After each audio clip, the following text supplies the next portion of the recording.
அன்புக்குரிய அவர்களே, இந்த விஷயம் நான் நேரத்தோட பேசியிருக்கேன். எங்களோட நேர்வழி என்ற புத்தகத்தில் போன புத்தகத்துக்கு முந்தைய ஆர்டிக்கல் டீப்பாக அல்லாஹ் அரசிலிருந்து இறங்குகிறானா என்று தலைப்பு போட்டு விரிவாக எழுதியிருக்கேன். வெப்சைட்டிலேயும் பேசியும் இருக்கேன். எங்களோட சைட்டையும் பார்த்துக்கொள்ளுங்க. அதில் இந்த ஆர்டிக்கலும் இருக்கும். என்றாலும் கேட்டதுக்கு பயிற்சி சொல்லிக்கொள்கிறேன். அல்லாஹ் அரசு மேல் இருக்கிறான். எப்படி எங்களுக்கு தெரியாது, நம்புகிற கடமை. சரி, அல்லாஹ் இரவின் இறுதி மூணில் ஒரு பகுதியில் கீழ்வானம் இறங்குகிறான். எப்படி தெரியாது. சரி, இப்போ சாகரர் பிஜே இந்த கேள்வி எழுப்புறார். அவர் டவர் ஹோலர் நடத்துகிற கேள்வியில் முதலாவது இந்த கேள்வி அவர் தான் எழுப்பினார். அந்த கேள்விக்கு அவர் கொடுத்த பதிலும் பிழை. அது ஒரு அறிவுபூர்வமான பதில் அல்ல. இதோ நான் மனுஷன், நான் மனிதனான நான் இப்போ கதிரையில் இருக்கேன். கதிரையில் இருக்கிற நான் கீழே இறங்குறேன்னா கதிரை விட்டு வெளியிறங்கணும். நான் யாரு? ஒரு படைப்பினம். அல்லாஹ் எந்த படைப்பை போல? ஒரு இடத்தில இருந்து ஒன்று இன்னொரு இடத்துக்கு போறது என்று இருந்தால் அந்த இடத்தை விட்டு அது காலியாகணும் என்கிறது யாருக்குரிய பண்பு? படைப்பினத்துக்குரிய பண்பு. இந்த கேள்வி ஒருத்தன் கேட்டால் இறைவனை அவர் படைப்பினத்துக்கு ஒப்பாக்கி கேட்கிறார்.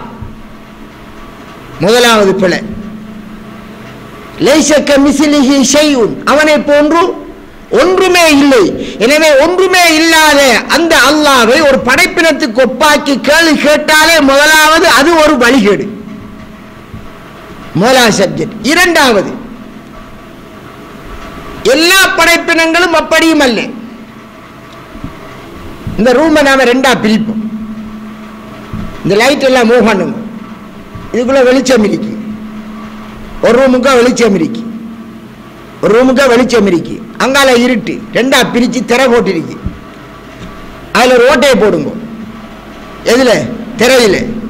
அங்க இங்கால இருக்கிற வெளிச்சம் என்ன செய்யும்? அங்கால இருட்டு ரூமுக்கையும் போகும். இப்ப இந்த வெளிச்சம் அங்கால போவதற்கு இந்த இடத்தை விட்டும் இது காலியானதா அல்லது இங்கிருந்த மாதிரி வெளிச்சம் அங்கால சாவியதா? உலகத்தில் அல்லாஹ் படைச்ச ஒரு படைப்பு ஒரு இடத்தில் இருந்து கொண்டு இன்னொரு இடத்தை ஆக்கிரமிக்கிறது. என்ன? அப்ப படைப்பிலேயே ரெண்டும் இருக்கு. இறைவன் படைப்பில் ரெண்டும் இருக்கு. ஒன்று ஒரு இடத்திலிருந்து ஒரு இடத்துக்கு நகர்வதென்றால் முதல் இடத்திலிருந்து அது வெளியிறங்க வேண்டும் என்று ஒரு படைப்பு. இன்னொரு படைப்பு அது இன்னொரு இடத்துக்கு வெளியிறங்க வேண்டும் என்றால் முதல் இடத்தை விட்டும் அது காலியாக தேவையில்லை என்ற இரண்டு படைப்பு. அப்ப படைப்பினத்திலே ரெண்டும் இருக்க அதில் ஒரு வகையான படைப்புக்கு அல்லாஹ்வை ஒப்பாப்பி கேள்வி கேட்பது முதல் வழிகேடு. இறைவன் குர்ஆனில் தெளிவாக சொல்லிவிட்டால் அவனை போன்று ஒன்றுமே இல்லை. ஆனால் ஒன்றுமே இல்லாத ஒன்றாக அல்லாஹ் இருக்க ஒரு படைப்பினத்தை போன்று ஒப்பாக்கி ஒரு நாளும் கேள்வி கேட்க கூடாது. அல்லாஹ் தான் நாடிய விதம் அவன் அரசில் இருக்கிறான். அவன் நாடிய விதம் அவன் இறங்குவான்.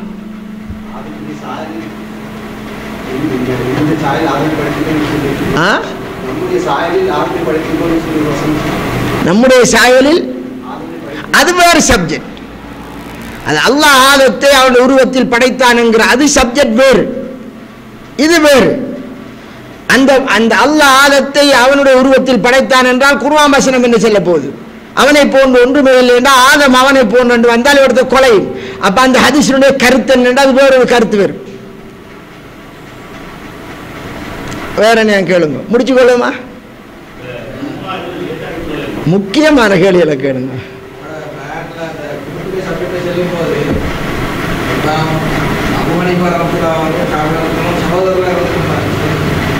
சகோதரர்கள் என்றா முஸ்லிம் சகோதரர்கள்? இல்லை இல்லை இல்லை இல்லை இல்லை. இவருக்குமா இருக்கும் தூரம் முஸ்லிம் சகோதரர்கள்.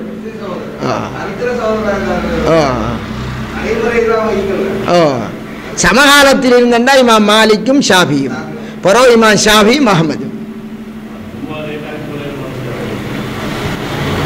கடும் சூடாக இருந்தால் தாமதிக்கலாம், லோகரையும் பிற்படுத்தலாம் தானே. கடும் சூடாக இருந்து மக்களுக்கு போக கஷ்டமா இருந்தால் செய்யலாம்.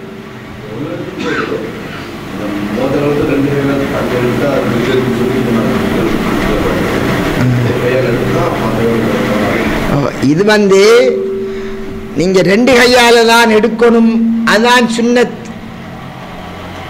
ஒரு கையால எடுக்கிற, அதாவது எடுத்தால் குத்தம், ரெண்டு கையால எடுத்தால் சுன்னத் என்று செய்யல. நீங்க என்னத்துக்காக தண்ணி எடுக்கையில், ஒது செய்யறதுக்கு தண்ணி எடுக்கணுன்றதுக்கு எடுக்கையில். ரசூலுல்லாஹி ஸல்லல்லாஹு அலைஹி வஸல்லம் அவர்கள் ஒது செய்கிற இது சம்பந்தமாக அந்த ஹதீஸ்களில் சின்ன பாத்திரம் கொண்டு வரப்பட்டது, அதுக்குள்ளே கையோட்டி எடுத்தாங்கன்னு வருகுது. அதை கையை கழுவி போட்டு பின்னால் கையோட்டி எடுத்தாங்கண்டு. எனவே அந்த பாத்திரத்துக்கு ரசூலுல்லாஹ் கையை ஓட்டி தண்ணி எடுத்து மற்ற கையோடு சேர்த்து அணைச்சி வச்சாங்க. எனவே உங்களுக்கும் லோட்டா ஒன்று இருந்தால் அந்த லோட்டாக்குள்ளே ஒது செய்கிற போது அப்படித்தான் எடுக்க வேண்டி வந்தால் நீங்கள் செய்யலாம் சின்ன பாத்திரத்துக்குள்ளே. சரியானே? இது ரெண்டு கையால் செய்கிறது தான் சுன்னத்தண்டு நீங்கள் நினைச்சு செஞ்சால் பிதாத்து. அப்படி இல்லாமல் தேவைக்கு ரெண்டு கை என்ன புறவு ரெண்டு கையால் வரப்போகுது. புறவு என்ன வரப்போகுது? ஒரு கையால் எடுக்கிற கண்ணி ஊத்துற போடான்றதுக்காக ரெண்டு கையை தூக்குறேன். அதுக்கு தாங்க ரெண்டு கை வருது. அதை மார்க்கமாக்கி செய்யல. அதைத்தான் நான் சொன்னேன். அதாவது இந்த எக்ஸ்ட்ரீம் அந்த பிதாத் என்ற வார்த்தை எதுக்கெல்லாம் போகுது.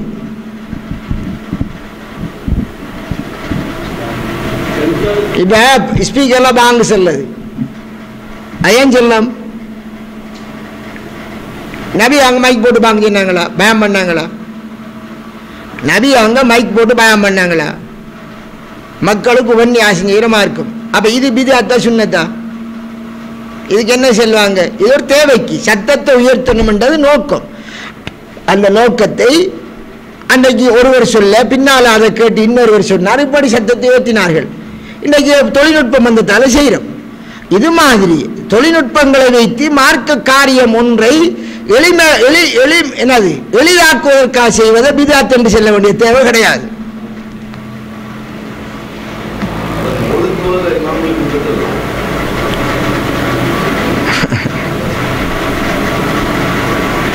சிறுக்கு செய்யக்கூடிய ஒருவருக்கு பின்னால தொழலாமா? அவர் தெரிஞ்சு கொண்டு சிறுக்கு செஞ்சால் அவருக்கு பின்னால தொழையலாது. அறிஞ்சு கொண்டு அவர் இது சிறுக்கென்று தெரிஞ்சு கொண்டு செய்தால் அவர் அல்லாஹ்வுக்கு இணை வைக்கிறார். தெரிஞ்சு கொண்டு செய்தால் அவர் இஸ்லாத்துக்கு திரும்பி வரணும். அவர் தெளிவாக முஷ்ரிக். ஒருத்தன் அறியாம செய்கிறான், அவருக்கு அதில் உள்ள சிறுக்கு தெரியாம செஞ்சால் பின்னால் தொழலாம்.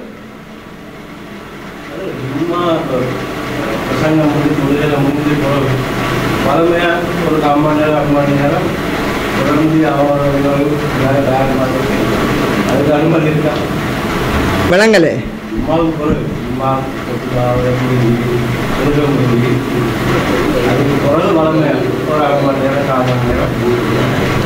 ஒரு தேவைக்காக செய்யறது பிரச்சனை இல்லை. அதுவும் மார்க்கமாக செய்யறது இல்லை தானே. மக்களுக்கு 4 கேள்வி இருக்கு, ஜும்மாவே குயிக்கா முடிக்கணும், நிறைய கேள்வியோட வந்துருக்காங்க, அன்றைக்கு தான் ஃப்ரீயா இருக்கு, அதுக்காக சொல்லிட்டு போறது. மார்க்கத்தை எவ்வளவு நேரம் படிக்கலாம்?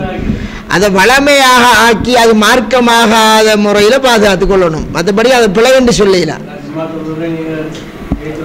அது போற கடமை அல்ல. அவங்க போறவங்க போவாங்க, இருக்கிறவங்க இருந்து திக்ரு செய்வாங்க, படிக்கிறவங்க படிப்பாங்க. இப்ப ஜும்மா முடிஞ்சா வந்த ஷுருவில என்ன பூமியில பறந்து செய்யுங்கண்டா போய் நாம ஊட்டால போறோம், தொழிலுக்கா போறோம் அன்றைக்கு. சரியான அது நீங்க ஜும்மாவுடைய டைம் ஆகிட்டா ஜும்மாவை கவனிங்க, பிறகு தொழிலை செய்யுங்கிறதுக்காக அல்லாஹ் சொன்ன ஒரு விஷயம் அது. சரியானே? எனவே கட்டாயமா நீங்க எல்லாரும் நான் கேட்கிற பயான கேட்கத்தான் போகணும் என்று ஹசரத் ஜும்மாவுக்கு போற இரிப்பாட்டினால் குத்தம். அப்படி இல்லாம சில சகோதரர்கள் கேள்வி கேட்கிறாங்க, அதுக்கு அப்படியே செல்லம் விரும்பினவங்க இருங்கண்டு இருந்தால் அது ஒரு விஷயம்.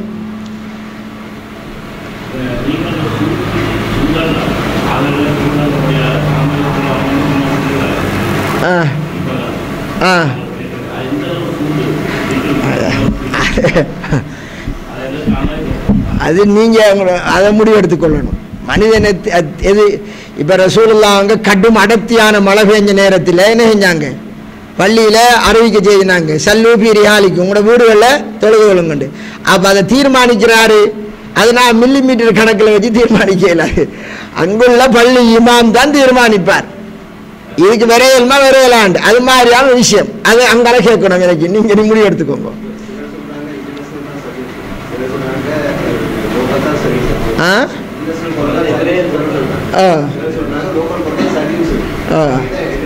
எது சரியோ உங்களுக்கு எது சரியா படுதோ குர்ஆன் ஹதீஸின் அடிப்படையில் அதை எடுங்க.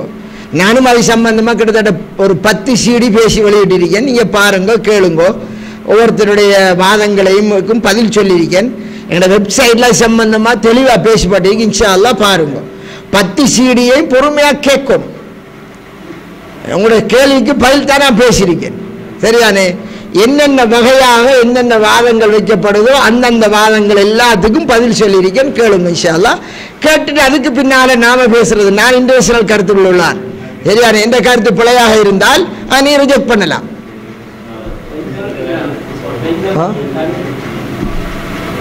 இன்னொரு 5-10 மணியோட முடிச்சுக்கொள்ளும் இன்ஷா அல்லாஹ். அதாவது நபி ஸல்லல்லாஹு அலைஹி வஸல்லம் அவர்கள் பொம்பளைக்கு தொழுகிறதுக்காக வேண்டி அவ தனது பாதத்தின் மேல் பகுதியை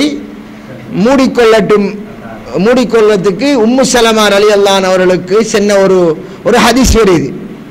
அந்த ஹதீஸ் லைஃப் முதலாவது. ரெண்டாவது அது மௌகூஃப் என்றால் சஹாபி சொன்னதாக வர செய்தி. அதுவும் பலகீனமானது.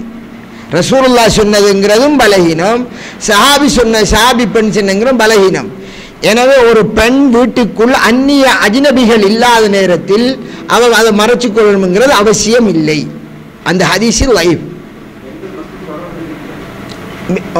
விரும்பினா வரலாம்.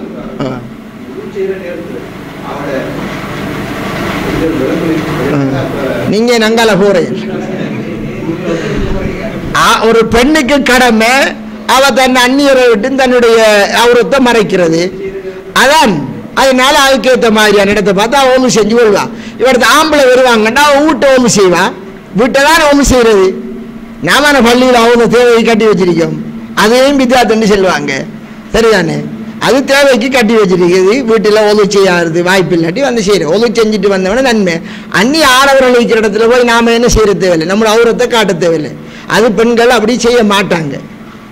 அறியாமையில் ஆரம்பிச்சேன்னால் மகள் அங்கே உங்களோட இடம் வேறண்டு செல்லுங்க. நபிகளார் தொழுகையில பொம்பளையில பின்னுக்கு ஆக்கினாங்க. எனவே அதனால அதுக்கேற்ற மாதிரி நடந்தோன்னா சரி.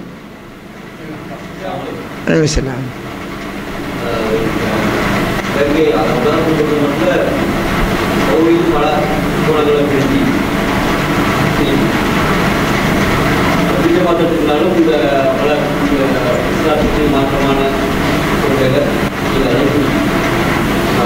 வேற ஜமாத் இஸ்லாமிய இருந்தாலும் வேற ஒரு மதத்துக்காக இதெல்லாம் பார்த்துட்டு ஒரு ஆள் ஜமாத் முஸ்லிம்ல சேர்ந்தார். ஜமாத் முஸ்லிம்ல சரியான 21 கூட்டங்கள்ல பெரிய ஒரு கூட்டம், ஆழ்கால கூட்டம், அந்த அமைப்புல செயல்பாடுகள் இதே போல ஜமாத் முஸ்லிம் இந்த ஜமாத் முஸ்லிம்னா அது ஜமாத் பக்திவா சரியா இல்லையா? இன்றைய தலைப்பே அதான். இவ்வளவு நேரம் நான் ஒரு மணித்தியாலம் பேசினது ஜமாத்துல் முஸ்லிமுடைய ஹதீஸை கொண்டு வந்து வெஞ்சி இயக்கங்களாக பிரிகிறது, மஷாயிலுக்கான வழிகட்டுகள் என்று போகிறது. அதான் இவ்வளோ நேரம் பேசினேன். இன்ஷா அல்லாஹ் உங்களோட கேள்விக்காக நீங்கள் திருப்பி நான் பேசினது என்ன செய்யணும், நீங்கள் ரிப்பீட் பண்ணி கேட்கலாம். வேறு ஒன்று செய்யணும். இவ்வளோ நேரமாக தான் பேசினது. நான் இப்போ இந்த ஒரு அவர் ஸ்பீச்சும் அதான் ரிப்பீட் பண்ணி கேட்டுக்கொள்ளுங்க இன்ஷா அல்லாஹ். ஓகே.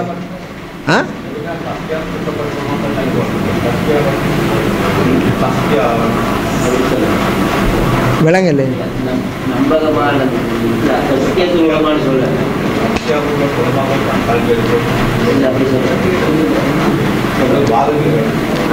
இப்ப சொல்றாங்க கல்வி எடுக்கிறேன்னு சொன்னா அந்த உலமாக்கள் அப்படி ஒன்று சொல்றாங்க.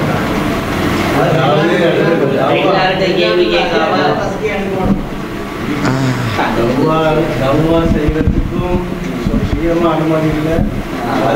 அல்லாஹ்வுடைய தூதர் சொல்லிட்டாரு, என்னை தொட்டும் ஒரு செய்தி கிடைத்தால் எத்தி வையுங்கள். இது யார் சென்ன கட்டளை? அல்லாஹ்வுடைய தூதர் சென்ன கட்டளை. ஒரு விஷயம் கிடைச்சாலும் எத்தி வைங்க.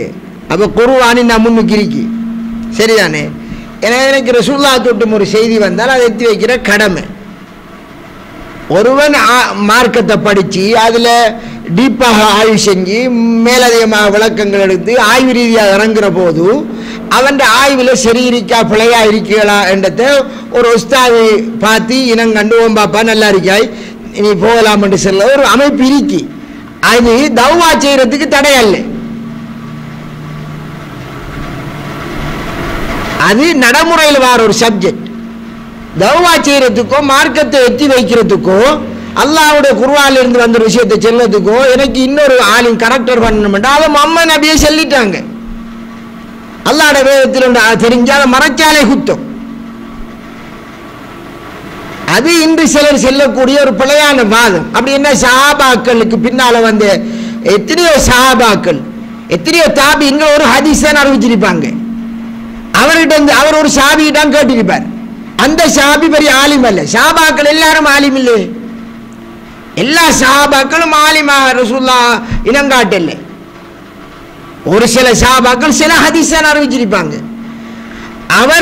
அவர்கிட்ட இவர் கேட்டோன்னே இவர் எத்தி வச்சார். அவர் எத்தி வச்ச குர்ஆன் கண்ணுக்கு முன்னால் இருக்கு. குர்ஆன்ல சந்தேகம் இல்லை தானே. அப்ப இந்த குர்ஆனை நான் அல்லாஹ்வுடைய வேதத்தை அறிஞ்சேன். அல்லாஹ் சொல்லான் உன்னுடைய குடும்பத்தாருக்கு அச்சமூட்டி எச்சரிக்கை செய், இந்த குர்ஆனை கொண்டு உபதேசம் செய்யுங்க. அப்ப குர்ஆனை அறிஞ்சு நான் ரெண்டு விஷயத்தை தெரிஞ்சு நான் செய்கிறேன் என்றால் எனக்கு சரியென்று பட்டதால செய்கிறேன். எனக்கு சரியென்று நான் தெரிஞ்சதை மற்றவருக்கு எத்தி வைக்கிற கடமை. அதுக்கு நான் எத்தி வைக்கலாமா என்று இன்னொரு கேட்கணும் என்றால் அவ தௌவாங்கிற ஆருக்கு மட்டும் வரும். ஒரு குறிக்கப்பட்ட ஆலிஞ்சாவுக்கு மட்டும்தான் தௌவா ஆண்டு வரும். அல்லாஹ் சொல்லான் வமன் அஹ்ஸனு கௌலன் மிம்மன் தஆ இலல்லாஹி. இந்த உம்மத்திலே அல்லாஹ்வின் பக்கம் அழைச்சி நல்லமல் செஞ்சு நான் ஒரு முஸ்லீம் என்று சொல்வதை விட வேறு யார் சிறந்தவனுங்கிறான். ஒவ்வொரு முஸ்லீமும் தாய். நான் தானே போய் சொன்னேன் எனது வழிமுறை என்ன, என்னை பின்பற்றுவோரின் வழிமுறையும் அல்லாஹ்வின் பக்கம் அழைப்பது. அப்ப ஒவ்வொரு மூமினும் அழைப்பாளன், ஒவ்வொரு மூமினும் அழைப்பானன். எனவே இந்த தஸ்கியாவனும் கிபார் உலமாக்கள் அல்லது 6 உலமாக்களுடைய கரெக்டர் இருந்தால் தான் நாம தௌவா செய்யலாம்.